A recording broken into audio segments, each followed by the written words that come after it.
Hello and welcome to IAC. ఈ వీడియోలో daily current affairs discuss చేస్తున్నాం కదా. ఈ రోజు కూడా ఇంపార్టెంట్ కరెంట్ అఫైర్స్, దానికి రిలేటెడ్గా ఇన్ఫర్మేషన్, రిలేటెడ్ కరెంట్ అఫైర్స్ ఏవైతే ఉన్నాయో అవి చూద్దాం. ఫస్ట్ కరెంట్ అఫైర్ డిస్కస్ చేద్దాం. సో ఇక్కడ ఫస్ట్ కరెంట్ అఫైర్ ఇంటర్నేషనల్ పరంగా, టెక్నాలజీ పరంగా మనకి బాగా యూజ్ అవుతుంది. ఇక్కడ చూడొచ్చు, artificial intelligence anchor Sana wins global media award. So రీసెంట్గా మనకి ఏమైందంటే ఇక్కడ చూడొచ్చు, international news media association international news media association Sana అనే ఆర్టిఫిషియల్ ఇంటెలిజెన్సీతో కూడిన యాంకర్కి గ్లోబల్ మీడియా అవార్డు అనేది ఇచ్చింది. సో ఈ యాంకర్ని 2023లో ఇండియా టుడే గ్రూప్ అనేది లాంచ్ చేసింది. దీని హెడ్ క్వార్టర్స్ ఇది న్యూఢిల్లీ బేస్డ్ కంపెనీ అనమాట. సో ఇది మనకి ఆర్టిఫిషియల్ ఇంటెలిజెన్సీకి సంబంధించిన దాన్ని సనా అనే పేరుతోటి ఆ యాంకర్ని, న్యూస్ రీడర్ అనమాట, ఆమెని లాంచ్ చేశారు యాంకర్ని.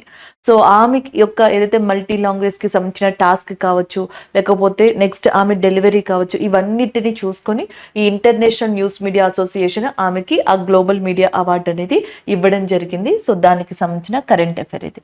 ఇక్కడితో ఈ కరెంట్ అఫైర్ అనేది కంప్లీట్ అయింది. కాకపోతే ఆర్టిఫిషియల్ ఇంటెలిజెన్సీ అనేది డేలో ఏదో ఒక రోజు దీనికి సంబంధించిన న్యూస్ మనకి కనిపిస్తూనే ఉంది. ఎగ్జామ్ పాయింట్ ఆఫ్ వ్యూలో ఏది ఇంపార్టెంట్ అనేది ఒకసారి ఇక్కడ చూద్దాం. వీటి గురించి చూసే ముందర ఒకసారి ఇక్కడ చూడండి, United Nation Conference on Trade and development అని ఉంది. United Nation Conference on Trade and development, UNCTAD. So దీని యొక్క హెడ్ క్వార్టర్స్ వచ్చేటప్పటికి మనకి జెనీవా, స్విట్జర్లాండ్లో లొకేట్ అయి ఉంది. హెడ్ క్వార్టర్స్ ఎక్కడుంది? జెనీవా, స్విట్జర్లాండ్లో లొకేట్ అయి ఉంది. ఇది ఒక రిపోర్ట్ ఇచ్చిందనమాట. ఎమర్జింగ్ ఎకానమీస్కి సంబంధించి కొన్ని రిపోర్ట్స్ ఇచ్చింది, ఫ్యూచర్లో ఎకానమీ సిస్టమ్ అనేది ప్రపంచంలో ఎలా ఉంటుంది అనే విషయంతో.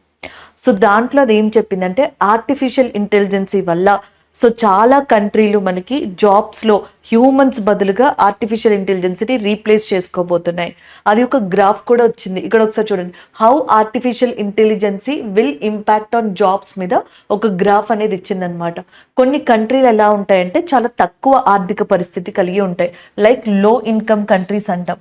ఇంకొన్ని కంట్రీస్ ఎలా ఉంటాయంటే ఎమర్జింగ్, సో మనకి రైజ్ అవుతూ కనిపిస్తూ ఉంటాయి. అడ్వాన్స్డ్ ఎకానమీస్ ఉంటే ఓవరాల్గా ప్రపంచంలో చూసుకుంటే 20%, బిలో 20%లో ఆర్టిఫిషియల్ ఇంటెలిజెన్సీ అనేది జనరల్గా మీకు హైగా కనిపించడం జనరల్గా చూడొచ్చు అనమాట ప్రపంచంలో. అండ్ ఇలాగ లో ఎక్స్పోజర్ ఇలా ఇచ్చారు. అడ్వాన్స్డ్ ఎకానమీస్లో చూడండి, ఆల్మోస్ట్ మనకి 25% కన్నా పైనే ఉంది. అండ్ నెక్స్ట్ ఎమర్జింగ్ ఎకానమీస్లో ఇలా ఉంది, లో ఎకనామిక్ కంట్రీస్లో ఇలా ఉంది. వీళ్ళు ఏం చెప్పారు అంటే, ఇప్పటికే ప్రపంచంలో కనుక చూసుకున్నట్టయితే అడ్వాన్స్డ్ ఎకానమీస్ ఏవైతే ఉంటాయి, USA కావచ్చు, మిగతా కంట్రీలలో, సో అక్కడ 60% ఆఫ్ జాబ్స్ అనేవి ఇప్పుడు ఆర్టిఫిషియల్ ఇంటెలిజెన్సీతో రీప్లేస్ అవుతున్నాయి. దానికి డిఫరెంట్ రీజన్స్ వీళ్ళు ఇక్కడ మెన్షన్ చేశారు. అది ఒకటి అడ్వాన్స్డ్ ఎకనామిక్ కంట్రీస్లో. అండ్ నెక్స్ట్ ఎమర్జింగ్ మార్కెట్స్ వచ్చేటప్పటికి లేదా లో ఇన్కమ్ కంట్రీస్ ఏవైతే ఉంటాయో అవి కూడా మనకి 40 నుంచి 26%. అంటే ఎమర్జింగ్ మార్కెట్స్లోనేమో 40 ఉంది, లో ఇన్కమ్లోనేమో 26% ఆర్టిఫిషియల్ ఇంటెలిజెన్సీతో కంప్లీట్గా మార్చేస్తున్నారు. ఓవరాల్గా ప్రపంచంలో చూసుకుంటే 40% ఇప్పుడు ఆర్టిఫిషియల్ ఇంటెలిజెన్సీతో చేంజ్ అయిపోతున్నాయి జాబ్స్ అన్ని.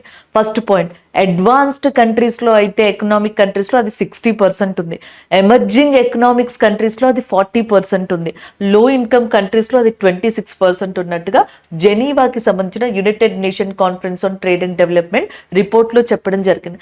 అది చెప్పినట్టుగానే and different countries including India కూడా ఆర్టిఫిషియల్ ఇంటెలిజెన్సీకి సంబంధించి డే బై డే డెవలప్మెంట్స్ తీసుకొస్తున్నాయి. ఆర్టిఫిషియల్ ఇంటెలిజెన్సీకి సంబంధించి పితామహుడు, so father of artificial intelligence అని జాన్ మెకార్థీ అనే పర్సన్ని పిలవడం జరుగుతుంది, జాన్ మెకార్థీ. సో నెక్స్ట్ వచ్చేటప్పటికి మనకి ఓపెన్ AI అనేది చాట్ GPT తీసుకొచ్చింది. ఆ తర్వాత నుంచి AI మీద చాలా డెవలప్మెంట్స్ జరిగాయి. అందులో ఒకటి కొలిన్స్ డిక్షనరీ 2023లో వర్డ్ ఆఫ్ ద ఇయర్ కింద మనకి ఆర్టిఫిషియల్ ఇంటెలిజెన్సీ అనే దాన్ని రికగ్నైజేషన్ చేసింది. కృత్రిమ మేధా సదస్సుగా మనకి కృత్రిమ మేధా సదస్సుగా ఆర్టిఫిషియల్ ఇంటెలిజెన్సీని చెప్పొచ్చు కదా. సో అది దానికి సంబంధించింది. రిలయన్స్ ఏదైతే ఉందో హనుమాన్ అనే దాన్ని మనకి తీసుకురాబోతుంది ఆర్టిఫిషియల్ సంబంధించి. లామా 3 అనేది మెటా కంపెనీ తీసుకొచ్చిన ఆర్టిఫిషియల్ ఇంటెలిజెన్సీ పేరు అనమాట. సో దాంతో పాటుగా లిసా ఆర్టిఫిషియల్ ఇంటెలిజెన్సీ యాంకర్, ఒడిస్సాలో న్యూస్ రీడర్ ఈమె. అండ్ నెక్స్ట్ మికా అని చెప్పేసి ఉన్నారు, వరల్డ్స్ ఫస్ట్ మనకి CEOగా చెప్పొచ్చు అనమాట. And next Sophia, world's human kind of AIగా సోఫియాగా అని చెప్తాం. అండ్ నెక్స్ట్ సారా, సారా వచ్చేటప్పటికి మనకి సారా ఒకటి, ఇరీస్ ఒకటి, ఇవి చాలా ఇంపార్టెంట్ గా చెప్పడం జరుగుతుంది. యుఏఈకి సంబంధించిందేమో సారా, అదే మనకి దుబాయ్ ఎయిర్పోర్ట్ లో చెక్ ఇన్ రోబోట్ సిస్టమ్ కింద ఈమెను పెట్టారు. అండ్ ఇరీస్ వచ్చేటప్పటికి ఇండియాలో కేరళలో ఫస్ట్ ఆర్టిఫిషియల్ ఇంటెలిజెన్స్ టీచర్ ఇండియాలో ఈరీస్. అండ్ నెక్స్ట్ ఒడిస్సాలో ఉన్న లిసా యాంకర్ అనమాట. అండ్ ఇవన్నీ కూడా మనకి ఇది ఎయిర్పోర్ట్ లో చెక్ ఇన్ రోబోట్ కోసం అని దుబాయ్లో. And next Sophia human kind of ఏఐగా చెప్పొచ్చు, సిఓ వరల్డ్స్ ఫస్ట్ సిఓగా చెప్పొచ్చు అనమాట. సో ఇలాంటివన్నీ కూడా చేంజెస్ తీసుకొస్తున్నారు. ఈ చేంజెస్ ని చూసే ఆర్టిఫిషియల్ ఇంటెలిజెన్సీకి సంబంధించి ఈ రిపోర్ట్ ని United nation conservation of development ఇవ్వడం జరిగింది అనమాట. Conference of trade and development అనేది సో జనరల్ గా మనకి ఇక్కడ ఇవ్వడం జరిగింది. అదే ఇక్కడ మనకి మెన్షన్ చేశారు. అలాగే నెక్స్ట్ వచ్చేటప్పటికి ఈ రోజు కరెంట్ అఫైర్స్ సనాకి సంబంధించింది గ్లోబల్ మీడియా యాంకర్ అవార్డు అనేది ఆమెకి రావడం జరిగింది. So this is all about this current affair. Next one చూద్దాం. సో నెక్స్ట్ కరెంట్ అఫైర్ చూడండి. నెక్స్ట్ వన్ వచ్చేటప్పటికి మనకి లచ్చు మహారాజ్ గారికి సంబంధించిన అవార్డు ఇది. లచ్చు మహారాజ్ అవార్డు అని చెప్పేసి అంటాం. దీనిని 10 మెంబర్స్ కి రీసెంట్ గా ఇవ్వడం జరిగింది. సో ఇది లక్నోలో ఇస్తున్నారనమాట. ఇందులో 2 మెంబర్స్ మనకి చాలా ఇంపార్టెంట్ గా చెప్పొచ్చు. ఒకటి ఈమె సైరా బాను అనమాట, అండ్ ఈమె హేమమాలిని గారు. ఇద్దరు one of the renowned dancers and actors గా కూడా చెప్పొచ్చు. అండ్ ఎస్పెషల్లీ మనకి కథక్ లాంటి వాటిలో క్లాసికల్ డాన్స్ లో పెట్టింది పేరు వీళ్ళకి. And next Lachhu Maharaj award 2015 నుంచి 24 మధ్యలో ఉన్న ఇంపార్టెంట్ పర్సన్స్ ని సెలెక్ట్ చేసుకుని వీళ్ళందరికీ ఇప్పుడు 10 మందికి అవార్డు ఇస్తున్నారు. ఆ 10 మందిలో హేమమాలిని గారు ఉన్నారు, సైరా బాను గారు ఉన్నారు, అలాగే నెక్స్ట్ మనకి మాలవిక మిత్రా గారు ఉన్నారు, అసీం బంధు భట్టాచార్య గారు ఉన్నారు, పండిట్ రాజేంద్ర ఎవరైతే ఉన్నారో ఆయన ఉండడం జరిగింది, ఉమా శర్మ ఉమా దోగ్రి గారు ఉన్నారు, ప్రాచీ షా గారు ఉన్నారు, రమా వైద్యనాథన్ గారు ఉన్నారు, అలాగే సంధ్య పురిచ్ గారు ఉన్నారు. సో వీళ్ళందరికీ 10 మందికి ఇప్పుడు ఈ లచ్చు మహారాజ్ అవార్డుని ఇవ్వడం జరుగుతుందంట. సో లచ్చు మహారాజ్ గారు ఫేమస్ కథక్ డాన్సర్ అనమాట. అండ్ లక్నోకి సంబంధించిన వ్యక్తిగా కూడా చెప్పొచ్చు. ఫాదర్ ఆఫ్ కథక్ అని పండిట్ బ్రిజ్ మహారాజ్ గారిని పిలుస్తారు. కానీ తర్వాత లచ్చు మహారాజ్ గారు కూడా మనకి కథక్ డాన్స్ లో చాలా ఫేమస్ పర్సన్ గా చెప్పొచ్చు అనమాట.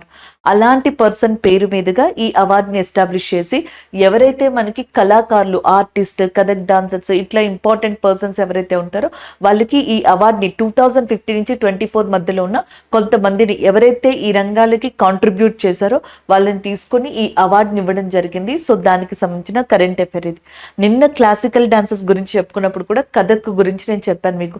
నార్త్ ఇండియాలో ఇంపార్టెంట్ క్లాసికల్ డాన్స్ అంటారని, అలాగే సట్రియాని అస్సాంలో పిలుస్తారని, అలాగే ఒడిస్సా అని, అండ్ నెక్స్ట్ భరతనాట్యం తమిళనాడు, కూచిపూడి ఆంధ్రప్రదేశ్ అని, మోహినియట్టం కథకలి కేరళకి సంబంధించినవని, ఇలా క్లాసికల్ డాన్సెస్ గురించి మాట్లాడుకున్నాం కదా.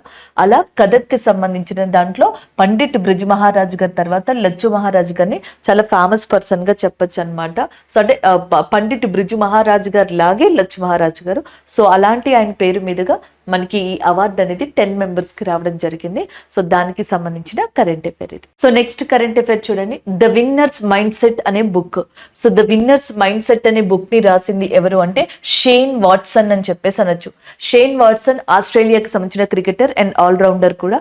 సో ఆయన మనకి ద విన్నర్స్ మైండ్ సెట్ అనే ఒక బుక్ ని రాశారు. దానికి సంబంధించిన కరెంట్ అఫైర్ ఇది. సో బుక్ అండ్ ఆథర్ కి సంబంధించింది. ఇలాంటి బుక్ అండ్ ఆథర్స్ గతంలో కూడా మనం చూసాం. సల్మాన్ రష్దీ అనే పర్సన్ ఏ బుక్ రాశారు, నైఫ్ అనే బుక్ ని రాయడం జరిగింది. దాని గురించి మనం డిస్కస్ చేసాం. అలాగే నెక్స్ట్ వచ్చేటప్పటికి from corner room to that car shed to that corner room and beyond అనే బుక్ కెనరా బ్యాంక్ కి సంబంధించిన ఫార్మర్ ఎండి ఎవరైతే ఉన్నారో మనకి ఎస్ రమణ గారు రాశారు. ఆ బుక్ గురించి డిస్కస్ చేసాం. ద ఐడియా ఆఫ్ డెమోక్రసీ అనే బుక్ ని ఎవరు రాశారు మనకి, ఇది శామ్ పిట్రోడా గారు రాయడం జరిగింది. ఫాదర్ ఆఫ్ ఎల్లో రివల్యూషన్ అని చెప్పేసి శామ్ పిట్రోడా గారిని పిలవడం జరుగుతుంది.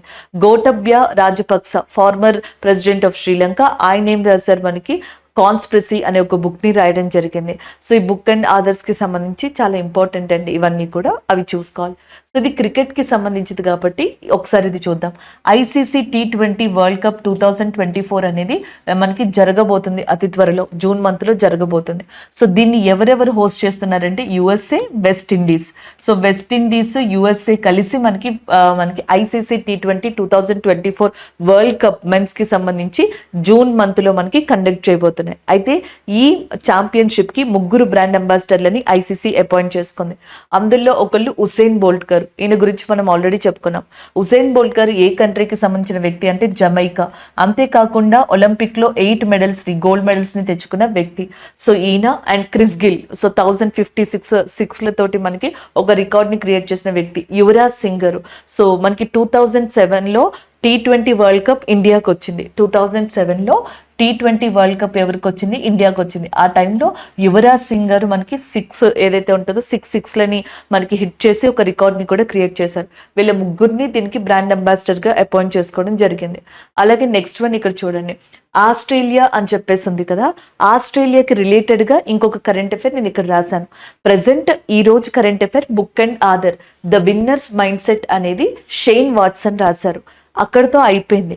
అయితే ఇది క్రికెట్ రిలేటెడ్గా ఉంది కాబట్టి క్రికెట్కి సంబంధించిన రీసెంట్ కరెంట్ అఫైర్ ఒక 2-3 డేస్ బ్యాక్ది. సో ఇది కూడా నేను మీతో డిస్కస్ చేశాను. దాని తర్వాత నాకు ఇక్కడ ఆస్ట్రేలియా అని కనిపించింది కదా, ఆస్ట్రేలియాకి సంబంధించి ఎగ్జామ్ పాయింట్ ఆఫ్ వ్యూలో మనకి చాలా ఇంపార్టెంట్గా ఉన్నవి. ఒకటి, Australia prime minister Antonio Albanese అని చెప్పేసి అంటాం ఆయన. రెండోది వచ్చేటప్పటికి ఆస్ట్రేలియాకి నార్త్ ఈస్ట్ పొజిషన్లో, అంటే ఇక్కడ ఈ కార్నర్లో ఈశాన్యంలో గ్రేట్ బ్యారియర్ రిఫ్ అని చెప్పేసి ఉంటుంది. ఏముంటుంది? Great barrier రిఫ్. పగడపు దిబ్బలు అంటాం చూసారా, కోరల్స్ అని చెప్పేసి. ఈ కోరల్స్ 3 టైప్స్లో ఉంటాయి, ఎటోల్, ఫ్రింజ్, బ్యారియర్ అని. సో గ్రేట్ బ్యారియర్ రిఫ్ అనేది మనకి ఆస్ట్రేలియాలో ఉంది. అంతేకాకుండా ఆస్ట్రేలియా నుంచి యునెస్కో చేత రికగ్నైజేషన్ చేయబడిన వరల్డ్ హెరిటేజ్ సైట్ కూడా అది. నేను ఇది ఎందుకు చెప్పాను అంటే, రీసెంట్గా జాన్ మంత్లో ఈ సంవత్సరంలో గ్రూప్ ఆఫ్ సైంటిస్టులు యుఎస్ఏ దగ్గర అట్లాంటిక్ ఓషన్, ఫ్లోరిడా ఉంది కదా, యుఎస్ఏలో ఫ్లోరిడా ఉంది, దాని దగ్గర అట్లాంటిక్ ఓషన్ మహాసముద్రం దగ్గర deepest, world's largest and deep sea coral reef, ప్రపంచంలోనే అతి లోతైన అతి పెద్దది అయిన పగడపు దిబ్బల్ని, కోరల్ రీఫ్స్ ని కనుగొనడం జరిగింది. అది ఫ్లోరిడా దగ్గర యుఎస్ఏలో. ఏ ఓషన్ అని కూడా అడుగుతారు. అది అట్లాంటిక్ ఓషన్, మిమ్మల్ని పసిఫిక్ ఓషన్, ఇండియన్ ఓషన్ అని కొంచెం కన్ఫ్యూజ్ చేయిస్తారు. అది ఒకసారి చూసుకోండి. అది దీనికి రిలేటెడ్ కరెంట్ అఫైర్. ఇది దీనికి రిలేటెడ్ కరెంట్ అఫైర్. సో బుక్కి సంబంధించి అండ్ బుక్ అండ్ ఆధార్ కూడా డిస్కస్ చేసుకున్నాం కాబట్టి సరిపోతుంది. సో ఇది బుక్ అండ్ ఆధార్కి సంబంధించిన ఈ రోజు current affair. The winners mindset అనేది షేన్ వాట్సన్ అనే పర్సన్ ఇవ్వడం జరిగింది. సో నెక్స్ట్ కరెంట్ అఫైర్ ఇక్కడ జనరల్గా చూడొచ్చు, ఒక మీటింగ్కి సంబంధించింది, క్రిటికల్ మినరల్ సమిట్. సో ఇక్కడ మీరు చూడొచ్చు, critical mineral summit enhance the బెనిఫికేషన్ processing and capabilities అని చెప్పేసి ఉంది. న్యూఢిల్లీలో మనకి ఇది జరుగుతుంది. India habitat centre. సో ఎక్కడ జరుగుతుంది? న్యూఢిల్లీలో ఇండియా హ్యాబిటేట్ సెంటర్ అనే ప్రదేశంలో April 29 నిన్న ఈ రోజు కూడా మనకి క్రిటికల్ మినరల్ సమిట్ అనేది జరుగుతుంది అనమాట. సో దీంట్లో గ్రాఫైట్కి సంబంధించి రిలేటెడ్గా ఉన్న వెనాడియం, గ్రాఫైట్కి రిలేటెడ్గా ఉన్న టంగస్టన్, నెక్స్ట్ గ్లూకోనైట్ అండ్ దాంతోపాటుగా లిథియం, క్రోమియం, ఇలాంటి వాటి గురించి డిస్కస్ చేయనున్నారు. అదే ఈ సమిట్కి సంబంధించిన ఇన్ఫర్మేషన్. గతంలో మనకి మైనింగ్ మినిస్ట్రీస్కి సంబంధించిన సమావేశం ఒకటి మధ్యప్రదేశ్లోని భూపాల్లో జరిగింది. సో ఎక్కువ రైల్వే వాళ్ళని అడుగుతూ ఉంటారు, భూపాల్ గ్యాస్ ట్రాజడీ అనేది దాని వల్ల జరిగిందని. మిథైల్ ఐసోసైనైట్ అనే దాని వల్ల భూపాల్ గ్యాస్ ట్రాజడీ అనేది జరిగింది. ఇలాంటి ట్రాజడీస్ ప్రపంచంలో చాలా ఉన్నాయి. ఒకటి చెర్నోబిల్ ఇన్సిడెంట్, ఇంకొకటి ఏంటి? చెర్నోబిల్ ఇన్సిడెంట్ అని చెప్పేసి అంటాం. సో ఒకప్పుడు ఉక్రెయిన్ సోవియట్ యూనియన్లో భాగంగా ఉండేది. ఆ టైంలో మనకి చెర్నోబిల్ న్యూక్లియర్ పవర్ ప్లాంట్ అని ఉక్రెయిన్లో ఉంది. అది యాక్సిడెంట్కి గురి అయ్యి అక్కడి నుంచి రేడియో యాక్టివ్ పదార్థాలు బయటికి రావడం స్టార్ట్ అయ్యాయి. కొన్ని లక్షల మంది దీనికి ప్రమాదంలో గురి అయ్యారనమాట. దాన్ని చెర్నోబిల్ ఘటన అంటారు. April 26న ఈ డే కింద, చెర్నోబిల్ డే కింద మనకి యునైటెడ్ నేషన్ రికగ్నైజేషన్ చేసింది అనమాట. అలాంటిది కొంచెం ఇంచుమించుగా దానికి రిలేటెడ్గా ఉన్నది భూపాల్ గ్యాస్ ట్రాజడీ. ఇది భూపాల్లో ఒక ఫ్యాక్టరీ వల్ల యాక్సిడెంట్గా, ఒక ఫ్యాక్టరీ యొక్క ఏదైతే మనకి ఇన్సిడెంట్ ఉందో దాని వల్ల మిథైల్ ఐసోసైనేట్ అనేది టన్నుల కొద్ది రిలీజ్ అయ్యి చుట్టుపక్కల ఉన్న చాలా మంది జనాలు ప్రాణాలు తీసింది. సో అది భూపాల్ అంటే చాలా మందికి మిథైల్ ఐసోసైనేట్ గుర్తొస్తుంది. అలాంటి భూపాల్ మధ్యప్రదేశ్లో మైనింగ్ మినిస్ట్రీస్ 2024 సమావేశం జరిగింది. ఇండియా హ్యాబిటేట్ సెంటర్ న్యూఢిల్లీలో ఇప్పుడు మనకి క్రిటికల్ మినరల్ సమిట్ అనేది జరుగుతుంది అనమాట. సో దానికి సంబంధించిన కరెంట్ అఫైర్ గా జనరల్ గా దీన్ని చెప్పొచ్చు. అయితే ఒకసారి ఇక్కడ చూడండి, మినరల్స్ అన్నాం అన్నారు కాబట్టి రీసెంట్ గా మినరల్స్ కి సంబంధించి ఏం న్యూస్ లో ఉన్నాయి అనేది చూద్దాం. The first one South Korea. South కొరియాకి సంబంధించిన ఒక కరెంట్ అఫైర్ న్యూస్ లో ఉంది. సౌత్ కొరియా ఏం చేసిందంటే జనరల్ గా మనకి బ్యాటరీస్ ఉంటాయి కదా, చార్జబుల్ బ్యాటరీస్, అందులో లిథియం అయాన్ని యూజ్ చేస్తాం. అయితే ఇప్పుడు సౌత్ కొరియాకి సంబంధించి ఏం చేసింది అంటే ఈ లిథియం అయాన్కి బదులుగా సోడియం అయాన్ బ్యాటరీస్ ని తీసుకొచ్చింది. ఇవి వాటికంటే 500 టైమ్స్ బెటర్ అంట. ఫాస్ట్గా ఛార్జ్ అవుతాయి, చీపెస్ట్గా అవైలబుల్ అవుతాయని కూడా చెప్పడం జరిగింది. సో అది న్యూస్లో ఉంది. లిథియం కూడా మినరల్సే కాబట్టి నేను ఈ న్యూస్ని ఇక్కడ రిపీట్ చేశాను. ఇంకొన్ని నెలలకి ముందర లిథియం యొక్క అతిపెద్ద reserves, so highest reserves of lithium ఎక్కడ కనుగొన్నారు? రియాసీ. రియాసీ అనేది జమ్మూ కాశ్మీర్ దగ్గర ఉన్న లైన్ ఆఫ్ కంట్రోల్కి దగ్గరగా ఉండే ప్రదేశం. జమ్మూ కాశ్మీర్ లెఫ్టినెంట్ గవర్నర్ ఎవరు? మనోజ్ సిన్హా. జమ్మూ కాశ్మీర్కి సంబంధించిన లైన్ ఆఫ్ కంట్రోల్కి దగ్గరలో రియాసీ దగ్గర లిథియం మినరల్స్ కనుక్కున్నారనమాట. అండ్ ద నెక్స్ట్ వన్, ప్రపంచంలో లిథియంకి సంబంధించిన డిపాజిషన్స్ కావచ్చు, ఆ రిజర్వ్స్ కావచ్చు, అత్యధికంగా ఉండేది 3 ప్లేసెస్లో. అందుకే ఈ ప్లేస్ని మనకి ఏమని చెప్పేసి పిలుస్తారు అంటే this is called as a lithium triangle అని చెప్పేసి పిలుస్తారు. ఏమని పిలుస్తారు? లిథియం ట్రయాంగిల్ అని చెప్పేసి దీన్ని పిలవడం జరుగుతుంది. ఇందులో బొలీవియా, చిలీ, అర్జెంటీనా ఉంటాయి. ఏబీసీగా గుర్తుపెట్టుకోవచ్చు. అర్జెంటీనా, బొలీవియా, చిలీని కలిపి లిథియం ట్రయాంగిల్గా పిలవడం జరుగుతుంది. And the next one here Kaabil. Kaabil అంటే అర్థం కాంజీ బిదేశ్ లిమిటెడ్ అని చెప్పేసి ఉంటుంది. ఇది 2019లో వచ్చింది. సో పబ్లిక్ సెక్టార్ యూనిట్స్ అయినా మనకి నాల్కో అల్యూమినియం కంపెనీ ఏదైతే ఉందో ఇది, అలాగే హెచ్సిఎల్ అనేది, ఎంఈసిఎల్ మినరల్ ఎక్స్ప్లోరేషన్కి సంబంధించింది, ఈ 3 కలిసి 2019లో జాయింట్గా కాంజీ బిదేశ్ లిమిటెడ్ అనే దాన్ని ఏర్పరిచాయి. ఇది ప్రపంచంలోని ఇండియాలో ఉన్న మినరల్స్ ప్రాజెక్ట్స్లో ఇన్వాల్వ్ అయ్యి, సో అక్కడి నుంచి వచ్చే దాని రిసోర్సెస్లో 40% నాల్కోకి, 30 హెచ్సిఎల్కి, 30 ఎంఈసిఎల్కి ఇవ్వడం జరుగుతుంది అనమాట. అలాంటి కాంజీ బిదేశ్ లిమిటెడ్ రీసెంట్గా సెంటర్ ఏదైతే ఇండస్ట్రియల్ సెక్యూరిటీ రీసెర్చ్ అనేది ఉందో, centre for the scientific industrial research అనేది ఉందో దాని యొక్క వింగ్ అనమాట, national geographic physical research centre అని చెప్పేసి ఉంది. సో దీంతో మనకి టైఅప్ అయింది. సిఎస్ఐఆర్ యొక్క ఎన్జిఆర్పి విభాగంతో కాంజీ బిదేశ్ లిమిటెడ్, దాన్ని కాబిల్ అంటాం, అది టైఅప్ అయింది. అది ఇంకొక current affair. Next one, silver production కి సంబంధించి రీసెంట్ గా గ్లోబల్ రిపోర్ట్ వచ్చింది. అందులో టాప్ ప్రొడక్షన్ కంట్రీగా మెక్సికో ఉంటే ఇండియా 11th ర్యాంక్ లో ఉంది. కానీ మైనింగ్స్ విషయంలో చూసుకుంటే, సిల్వర్ మైనింగ్స్ విషయంలో second largest mine in the world కింద మనకి రాజస్థాన్ కి సంబంధించిన సిండేసర్ కుర్ద్ మైన్స్ అనేది లొకేట్ అయి ఉంది. సో సౌత్ కొరియాకి సంబంధించింది ఒక కరెంట్ అఫైర్, ఇక్కడ ఇంకొక కరెంట్ అఫైర్, ఇది ఇంకొక కరెంట్ అఫైర్. ఈ మూడింటికి కామన్ గా ఉన్నది మనకి ఏమని చెప్పొచ్చు అంటే మినరల్స్ అని చెప్పొచ్చు. అదే మినరల్స్ కి సంబంధించిన క్రిటికల్ మినరల్స్ సమిట్ అనేది మనకి న్యూఢిల్లీలో ఇన్హాబిటెడ్ సెంటర్ లో జరుగుతుందన్నమాట. సో దానికి సంబంధించిన కరెంట్ అఫైర్ గా దీన్ని చెప్పొచ్చు. సో నెక్స్ట్ వన్ చూడండి. నెక్స్ట్ వచ్చేటప్పటికి ఒక పర్సన్ కి సంబంధించి హేమంత్ బక్షి. హేమంత్ బక్షి ఓలా యొక్క సిఇఓగా ఉన్నారు 2014 నుంచి ఇప్పటి వరకు. రీసెంట్ గా మనకి హేమంత్ బక్షి ఓలాకి సంబంధించి ఆ సిఇఓ పదవి నుంచి తప్పుకున్నారు, రెసిగ్నేషన్ ఇచ్చారు, రాజీనామా ఇచ్చారు. సో దానికి సంబంధించిన కరెంట్ అఫైర్ ఇది. ఓలాని జనరల్ గా మనకి అంకిత్ భాటి అండ్ భవిష్ అగర్వాల్ అనే వాళ్ళు మనకి స్థాపించారు 2010లో. 2014లో ఓలా సిఇఓగా హేమంత్ బక్షి వచ్చారు. రీసెంట్ గా ఆయన రెసిగ్నేషన్ ఇవ్వడం జరిగింది. దానికి సంబంధించిన కరెంట్ అఫైర్ ఇది. సో న్యూ సిఇఓ ఎవరు వస్తారు, ఎవరిని అపాయింట్ చేస్తారు అనేది చూడాల్సి ఉంది. అలాగే మనకి భారత్ పేకి సంబంధించి కూడా న్యూ సిఇఓ వచ్చారు, నలిన్ నేగి అనే పర్సన్, మనం డిస్కస్ చేసాం. నేషనల్ సెక్యూరిటీ గార్డ్ కి సంబంధించి నలిన్ ప్రభాత్ గారు రావడం జరిగింది. నలిన్ నేగి గారు ఏమో మనకి భారత్ పేకి సంబంధించి రావడం జరిగింది. ఒకసారి రీసెంట్ గా వచ్చిన అపాయింట్మెంట్స్, కోంకన్ రైల్వే కార్పొరేషన్ కి సంబంధించి సంతోష్ కుమార్ జా గారు అపాయింట్ అవ్వడం జరిగింది చైర్పర్సన్ గా. విప్రో సిఇఓగా శ్రీనివాస్ పల్లియా గారు రావడం జరిగింది. 16th ఫినాన్స్ కమిషన్ లో వన్ ఆఫ్ ద మెంబర్ గా మనోజ్ పాండా గారు వచ్చారు. అండ్ ఇక్కడ చైర్పర్సన్ గా అరవింద్ పనగరియా గారు రావడం జరిగింది. ఫినాన్స్ కమిషన్ కి సంబంధించిన ఆర్టికల్ 280 గా చెప్పొచ్చు అనమాట. యువరాజ్ సింగ్ గారు ఐసీసీ T20 2024 కి సంబంధించి one of the brand ambassador గా అపాయింట్ అయ్యారు.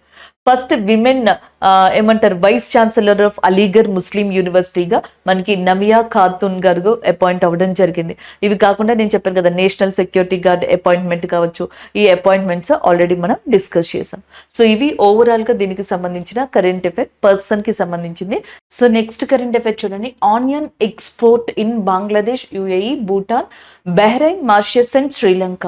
సో గవర్నమెంట్ ఆఫ్ ఇండియా 6 కంట్రీస్లో ఆనియన్ని ఎగుమతి చేయడానికి మనకి పర్మిషన్ ఇచ్చింది. ఇది ఎందుకు అంటే లాస్ట్ టైం మనకి ఖరీఫ్ రబీ పంటలు అని చెప్పేసి అంటాం కదా, ఖరీఫ్ రబీ సీజన్లో వచ్చే క్రాప్స్ ఏవైతే ఉన్నాయో అవి లోయర్ ప్రొడక్షన్ ఇచ్చాయన్నమాట. సో మనకే సరిపోదు, మళ్ళీ మనం కనుక ఎక్స్పోర్ట్ చేస్తే ఇంకా తక్కువైపోతుంది అన్న ఉద్దేశంతో సో ఆ క్రైసిస్ని ఆపడానికి లాస్ట్ ఇయర్ మనకి బ్యాన్ చేసింది ఎక్స్పోర్ట్ చేయడం అనేది. సో ఇప్పుడు ఆ ఎక్స్పోర్ట్ చేయడానికి పర్మిషన్ ఇచ్చింది అనమాట. Centre allows export 99,150 metric tons, 99,150 metric టన్నుల ఉల్లిపాయలని ఈ 6 కంట్రీలకి పంపడానికి మనకి ఒప్పుకుంది. ఆ 6 కంట్రీలు ఏంటి? సో ఇక్కడ పైన మెన్షన్ చేసి ఉన్నాయి, కింద కూడా చూసుకోవచ్చు మీరు. Bhutan, Bangladesh, UAE, Bahrain, Mauritius, Sri Lanka. So ఈ కంట్రీస్కి మనం పంపనున్నాం. ఎవరు మన ఇండియన్ గవర్నమెంట్ తరపున వీటికి సప్లై చేస్తారు? National cooperative and exports limited అని చెప్పేసి ఉంది. So national cooperative exports limited మనకి ఇండియా తరపున ఎక్స్పోర్ట్ చేస్తుంది ఆనియన్స్ని. అంతేకాకుండా మనకి 200 మెట్రిక్ టన్స్, ఇవి కాకుండా 200 మెట్రిక్ టన్స్ వైట్ ఆనియన్, తెల్ల ఉల్లిపాయలు ఉంటాయి కదా, వైట్ ఆనియన్ని కొన్ని యూరోపియన్ కంట్రీస్కి అండ్ మిడిల్ ఈస్ట్ కంట్రీస్కి ఎక్స్పోర్ట్ చేయడానికి కూడా ఇండియన్ గవర్నమెంట్ పర్మిషన్ ఇచ్చింది. ఇండియాలో లార్జెస్ట్ ఆనియన్ ప్రొడ్యూసర్ వచ్చేటప్పటికి మహారాష్ట్ర. సో ఇదే మహారాష్ట్ర ఇప్పుడు నేషనల్ కోఆపరేటివ్ ఎక్స్పోర్ట్స్ లిమిటెడ్ తరపున వీళ్ళకి సప్లై చేయనుంది కూడా. ఇక్కడ నుంచి మేజర్గా సప్లై చేస్తారంటే ఈ కంట్రీస్కి సంబంధించి. సో దట్ ఈస్ అ న్యూస్గా చెప్పొచ్చు. సో ఈ కంట్రీస్లో మనకి మిస్ మ్యాచ్ చేసి అడగచ్చు. మారిషస్ బదులు మనకి మొజాంబిక్ అనే కంట్రీ ఇవ్వచ్చు, శ్రీలంకకి బదులుగా మాల్దీవ్స్ అనే కంట్రీ ఇవ్వచ్చు, యుఏకి బదులుగా సౌదీ అరేబియా ఇవ్వచ్చు. కాబట్టి ఈ 6 కంట్రీస్ అనేవి చాలా ఇంపార్టెంట్. భూటాన్ ప్రైమ్ మినిస్టర్ ఎవరు? షిరింగ్ తోగ్బే కదా. భూటాన్ యొక్క హైయెస్ట్ అవార్డు ఏదైతే ఉందో ఆర్డర్ ఆఫ్ డ్రూక్ గ్యాలోప్ అనే అవార్డుని రీసెంట్ గా మనకి prime minister of India Narendra Modi గారు అందుకున్నారు 2024కి సంబంధించి. బంగ్లాదేశ్ ఇండియాకి సంబంధించి లార్జెస్ట్ ల్యాండ్ బోర్డర్ని షేర్ చేసుకుంటుంది. బంగ్లాదేశ్ ప్రైమ్ మినిస్టర్గా షేక్ హసీనా ఉన్నారు. షేక్ హసీనా గారి యొక్క డాటర్ సైమా వాజిద్ కదా. సో సైమా వాజిద్ గారు వచ్చేటప్పటికి మనకి ఏదైతే ఈ వరల్డ్ హెల్త్ ఆర్గనైజేషన్కి సంబంధించిన సౌత్ ఈస్ట్ ఏషియాకి సంబంధించిన వింగ్ ఏదైతే ఉందో సో దాంట్లో ఆమె మనకి హెడ్గా ఉండడం జరిగింది. సో ఇవన్నీ కూడా జనరల్గా రీసెంట్గా చూసినవే. శ్రీలంకకి సంబంధించి స్లినెక్స్ ఎక్సర్సైజ్ అనేది ఇండియాకి శ్రీలంకకి సంబంధించింది 2023లో కొలంబోలో జరిగింది. శ్రీలంకకి ఇండియాకి మధ్యలో కొన్ని దీవులు వివాదాస్పదంగా ఉన్నాయి కదా ఇండియాకి సంబంధించిన కొన్ని ఇష్యూస్ వల్ల. సో ఆ దీవుల పేరు కచ్చతీవులుగా చెప్తాం. సో శ్రీలంకకి 2 క్యాపిటల్స్ ఉంటాయి, కొలంబో, జయవర్ధనపుర కోటే. శ్రీలంక ప్రెసిడెంట్ వచ్చేటప్పటికేమో మనకి Ranil Wickremesinghe and prime minister Dinesh Gunawardena గారుగా చెప్పొచ్చు అనమాట. సో ఇలా దీని గురించి జనరల్ గా మనం మాట్లాడొచ్చు. నెక్స్ట్ వన్ చూద్దాం. సో నెక్స్ట్ కరెంట్ అఫైర్ ఇక్కడ మీరు చూడొచ్చు. Next current affair invest India. So invest India ప్రకారం 3rd లార్జెస్ట్ ఈ కామర్స్ గా ఇండియా 2030 కల్లా రానుంది. 2030 కల్లా ఇండియా అనేది మనకి 3rd లార్జెస్ట్ ఈ కామర్స్ గా రానుంది. సో దానికి సంబంధించిన కరెంట్ అఫైర్ ఇది. అంటే మనకి గూడ్స్ అండ్ సర్వీసెస్ ఏవైతే ఉంటాయో త్రూ దట్ ఇంటర్నెట్ ద్వారా అందించడం, ఆన్లైన్ వర్చువల్ ప్లాట్ఫామ్ ద్వారా చేయడాన్ని ఈ కామర్స్ ఇండస్ట్రీగా చెప్పచ్చు. ఇప్పటికే కొన్ని బిజినెస్ కాకపోతే కొన్ని అఫీషియల్ ఇంటర్నేషనల్ ఆర్గనైజేషన్స్ వీటి ప్రకారం చూసుకున్నట్టయితే China, USA, Japan and Germany, Britain లాంటి కంట్రీలు టాప్లో ఉన్నాయి. సో ఇవి ఎప్పటికప్పుడు చేంజ్ అవుతూ ఉంటాయి పొజిషన్స్. చూసుకోండి, ఒక దాంట్లో ఇక్కడ బ్రిటన్ ఉంది, ఒక దాంట్లో జపాన్ కూడా ఉంది. ఆల్ ఓవర్గా చూసుకుంటే చైనా అనేది ఈ కామర్స్ ఇండస్ట్రీలో టాప్లో ఉంది. సో చాలా వరకు ఇప్పుడు మనకి ఇండియా టాప్ 10లో అయితే ఉంది, కానీ 3rd పొజిషన్కి ఎప్పుడు వస్తుంది అంటే 2030 కల్లా వస్తుంది. With the worth of $325 billion, $325 billion India మనకి 3rd పొజిషన్కి రానుంది ఈ కామర్స్కి సంబంధించి. దానికి సంబంధించిన కరెంట్ అఫైర్ ఇది. అండ్ ద నెక్స్ట్ వన్ ఇక్కడ చూసుకున్నట్టయితే ఇండియాకి ఇంకా టార్గెట్స్ ఉన్నాయి. 2025 కల్లా $5 ట్రిలియన్ ఎకానమీగా ఇండియా ఎదగాలనేది ఒకటి. టీబీ ఫ్రీ కంట్రీ చేయాలి 2025 కల్లా అనేది ఒకటి. 2070 కల్లా 0 కార్బన్ ఎమిషన్స్ అనేవి తేవాలనేది ఒకటి. 2035కి మన ఓన్ మన ఓన్ స్పేస్ స్టేషన్ తీసుకురావాలి అనేది ఒకటి. 2030 కల్లా ఇండియా యొక్క ప్లేస్ని మనకి 0 స్పేస్ డెబ్రీస్కి సంబంధించి చేయాలనేది ఒకటి. ఇలాంటి టార్గెట్స్ ఇండియాకి సంబంధించి చాలా ఉన్నాయి. దాంట్లో ఒకటి ఇన్వెస్ట్ ఇండియాకి సంబంధించి ఇప్పుడు రీసెంట్ గా వచ్చిన దాంట్లో ఇంపార్టెంట్ గా చెప్పొచ్చు అనమాట. లార్జెస్ట్ ఈ కామర్స్ ఎకానమీగా ఎదగనుంది ఇండియా. సో దానికి సంబంధించిన కరెంట్ అఫైర్ ఇది. నెక్స్ట్ కరెంట్ అఫైర్ చూద్దాం. నెక్స్ట్ వన్ అపాయింట్మెంట్ కి సంబంధించింది. Bharat Biotech one of the co founder and మనకి దానికి సంబంధించిన ఇంపార్టెంట్ పర్సన్ కృష్ణ ఎల్లా గారు రీసెంట్ గా ఇండియన్ వ్యాక్సిన్ మ్యానుఫ్యాక్చరర్స్ కి సంబంధించి అసోసియేషన్ ఉంది కదా, దానికి చైర్పర్సన్ గా ఎంపికయ్యారు. ప్రీవియస్ గా చైర్పర్సన్ గా మనకి సెరమ్ ఇన్స్టిట్యూట్ కి సంబంధించిన ఆధార్ పూనావాలా ఉన్నారు. సో ఆయనని రీప్లేస్ చేసుకుంటూ ఇప్పుడు ఈయన రాబోతున్నారు. ఆధార్ పూనావాలా 2019 నుంచి 24 మధ్యలో ఉన్నారు ఈ వ్యాక్సినేషన్ అసోసియేషన్ కి సంబంధించిన చైర్పర్సన్ గా. ఇప్పుడు 2024 ఏప్రిల్ తర్వాత నుంచి ఇప్పుడు ప్రజెంట్ నుంచి మనకి కృష్ణ ఎల్లా గారు దీనికి సంబంధించి చైర్పర్సన్ గా 2 years కొనసాగుతారని చెప్తున్నారు. And the next one vaccine కి సంబంధించి మనం ఆల్రెడీ నిన్న కొన్ని కరెంట్ అఫైర్స్ డిస్కస్ చేసాం. నేషనల్ వ్యాక్సినేషన్ డే అనే దాన్ని March 16th రికగ్నైజ్ చేశారని, అలాగే మెలనోమాకి సంబంధించి స్కిన్ క్యాన్సర్ కి సంబంధించి mRNA టెక్నిక్ తోటి ఒక వ్యాక్సిన్ ని మనకి రీసెంట్ గా బ్రిటన్ లోని ఒక పర్సన్ కి ఇంజెక్ట్ చేశారని మనం డిస్కస్ చేసాం నిన్న. దాంతో పాటుగా క్యామరూన్ అనే కంట్రీలో for the first time childrens కి చిన్నపిల్లలకి మలేరియా వ్యాక్సినేషన్ అనే ప్రాసెస్ ని తీసుకొచ్చారని కూడా డిస్కస్ చేసాం. అంతేకాకుండా మలేరియా డే అనేది 25th ఏప్రిల్ మనకి సెలబ్రేట్ చేసుకోవడం జరుగుతుందని రీసెంట్ గా World Health Organization Tajikistan and Azerbaijan and వీటితో పాటుగా మనకి ఇంకొన్ని క్యాబో వర్డే లాంటి కంట్రీలు ఏవైతే ఉంటాయో సో వాటికి ఫ్రీ మలేరియా సర్టిఫికేషన్ ఇచ్చిందని కూడా మనం డిస్కస్ చేయడం జరిగింది. సో అలాంటిది దాని రిలేటెడ్ గా చెప్పొచ్చు. ఇండియన్ వ్యాక్సిన్ మ్యానుఫ్యాక్చరర్స్ అసోసియేషన్ కి రీసెంట్ గా మనకి హెడ్ గా అపాయింట్ అయిన వ్యక్తి కృష్ణ ఎల్లా గారుగా చెప్పొచ్చు అనమాట. భారత్ బయోటెక్ కి సంబంధించిన కోఫౌండర్. గతంలో ఈయనకి పద్మ అవార్డు కూడా లభించింది అనమాట. సో సుచిత్ర ఎల్లా గారికి కృష్ణ ఎల్లా గారికి ఇద్దరికి కలిపి ఆ అవార్డు అనేది లభించింది, రియో అవార్డు అనేది. సో ఈరోజు ఏవైతే కరెంట్ అఫైర్స్ డిస్కస్ చేసామో వాటి రివ్యూ చూద్దాం. ఫస్ట్ వన్ సనా ఏఐ గురించి మనం డిస్కస్ చేసాం. సో గ్లోబల్ అవార్డ్ అనేది దానికి రావడం జరిగింది. And next one Lachhu Maharaj award అనేది 10 members కి ఇచ్చారు. అందులో సైరా బాను గారు అండ్ హేమమాలిని గారు ఉన్నారు. And the winners mind set అనే బుక్ ఏదైతే ఉందో ఆస్ట్రేలియన్ ఆల్రౌండ్ క్రికెటర్ దాన్ని రాయడం జరిగింది, దాని గురించి డిస్కస్ చేసాం. And the next one critical mineral summit ఏదైతే ఉందో రీసెంట్ గా న్యూఢిల్లీలో ఇండియన్ హ్యాబిటేట్ సెంటర్ లో అది స్టార్ట్ అయింది.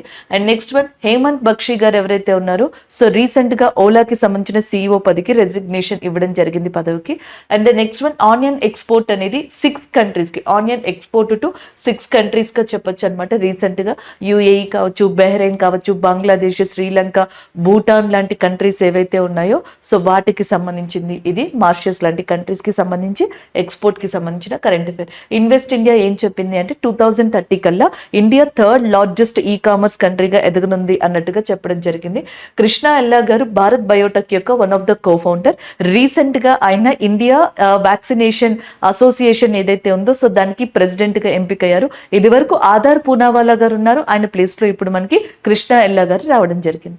సో ఇవి ఈ రోజు మనం ఓవరాల్ గా డిస్కస్ చేసుకున్న కరెంట్ అఫైర్స్. Thank you.